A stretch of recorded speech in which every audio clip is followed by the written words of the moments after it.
Hi friends, welcome to எஸ்மா சமையல். இன்றைக்கி நம்ம வீடியோவில் பார்க்க போகிற ரெசிபி என்னென்னா ஒரு மேஜிக் சாம்பாருங்க. அதாவது இது இட்லி தோசைக்கு ஒரு பக்காவான மேட்சிங்காக இருக்கும். இனி குழந்தைங்க வேண்டான்னு சொல்லவே மாட்டாங்க. இது ஒரு முறை கண்டிப்பாக செஞ்சு பார்க்க வேண்டிய ரெசிபி. இந்த வீடியோ நீங்கள் பார்க்குறதுக்கு முன்னாடி நீங்கள் இது வரைக்கும் நம்ம சேனலை சப்ஸ்கிரைப் பண்ணலைன்னா சப்ஸ்கிரைப் பண்ணிவிட்டு பக்கத்தில் இருக்க பெல் ஐக்கானை கிளிக் பண்ணி ஆள் கொடுத்துருங்க. அப்போ தான் நாங்கள் போடுற எல்லா வீடியோஸுமே உங்களுக்கு நோட்டிஃபிகேஷனாக வரும். வாங்க வீடியோக்குள்ளே போகலாம். 4 பெரிய வெங்காயம், 2 கொத்து கருவேப்பிலை வச்சுக்கலாம். உங்களுக்கு வேணும்னா 2 கூட எடுத்துக்கோங்க.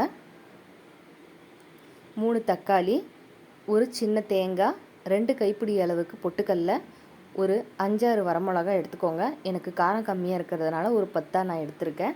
2 கிராம்பு, சின்னதாக ஒரு துண்டு பட்டை, கொஞ்சமாக சோம்பு எடுத்து வச்சுக்கலாம். இதை பச்சையாகவே தான் ஆட்ட போகிறோம். இப்போது வடை சட்டியில் எண்ணெய் ஊற்றி வச்சுருக்கேன். கடுகு கடலைப்பருப்பு சேர்த்து நல்லா தாளிச்சிக்கலாம். கடுகு பொரிஞ்சதுக்கப்புறமா நம்ம கட் பண்ணி வச்ச வெங்காயத்தையும் கருவேப்பிலையும் இதில் சேர்த்துக்கலாம். இது இப்போது கொஞ்ச நேரம் நல்லா வதக்கி விட்டுக்கலாம்.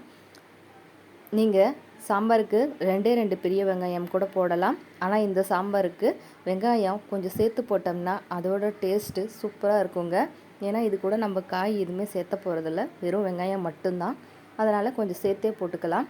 வெங்காயம் இந்த அளவுக்கு கொஞ்சம் வதங்கினதுக்கு அப்புறமா நம்ம தூளுப்பு சேர்த்துக்கலாம். அப்போ இன்னும் கூட கொஞ்சம் சீக்கிரமாக வெங்காயம் வதங்கும். இதை நல்லா மிக்ஸ் பண்ணி விட்டுக்கலாம்.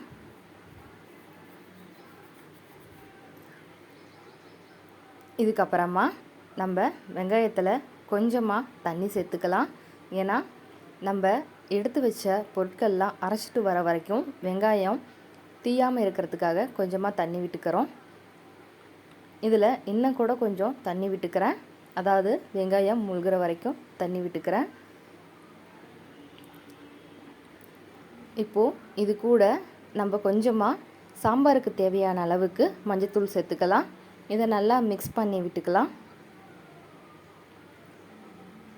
இது ஒரு பக்கம் கொதிஞ்சிக்கிட்டு இருக்கட்டும். அதுக்குள்ளே நம்ம மற்ற பொருட்களை எல்லாத்தையும் போட்டு ஆட்டி எடுத்துகிட்டு வந்துடலாம்.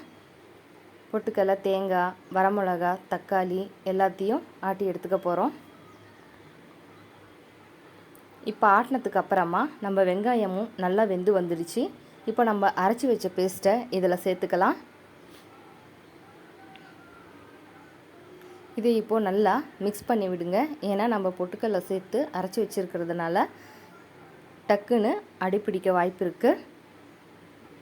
இது நல்லா மிக்ஸ் பண்ணி விட்டதுக்கப்புறமா உங்களுக்கு சாம்பாருக்கு எந்த அளவுக்கு தண்ணி வேணுமோ அந்த அளவுக்கு சேர்த்துக்கோங்க.